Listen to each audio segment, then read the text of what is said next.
Una comitiva d'alcaldes, autoritats polítiques i treballadors de l'Acadèmia de Suboficials de Talarn han lliurat avui les 5.000 firmes recollides per demanar el manteniment de l'activitat militar. A la subdelegació insisteixen que continua sense haver-hi cap decisió ferma i es comprometen a defensar la instal·lació. Al territori estan cada cop més preocupats perquè a l'amenaça del cessament temporal de l'activitat s'afegeixen les informacions que asseguren que també s'hi deixaran de fer els cursos especialitzats.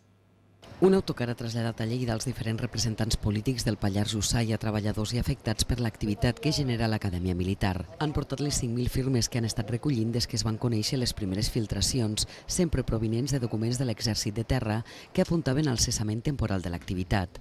Les últimes hores, a més, hi han hagut noves informacions que apunten que Talarn també podria perdre els cursos especialitzats que ara realitza. L'Exèrcit de Terra, comandat pel Ministeri, però van amb un ritme, sembla que superior, i semblaria que pel curs vinent ni cabo primer ni brigada es farien aquí.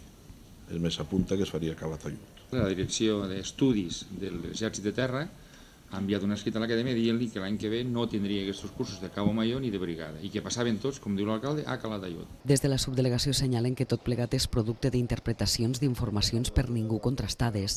Repeteixen que cap decisió està presa encara sobre el redisseny d'aquestes instal·lacions militars i que un cop s'acordin es faran immediatament públiques.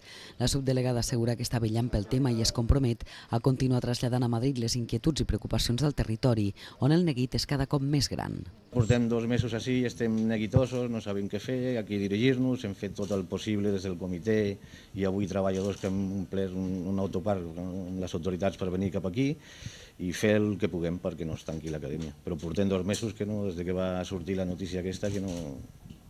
neguitosos. No hi ha una alternativa a un impacte tan gros, almenys a curt i mig termini. I això, després de que s'ha muntat l'any 1974, que ha funcionat amb correcció i amb satisfacció de totes les parts, entenem que el Ministeri ha de recapacitar i si ha sabut centralitzar tot a Saragossa per oficials, si no tot una part ho ha de centralitzar a Talarn per suboficials, que per això es va crear. No existia abans una acadèmia general bàsica.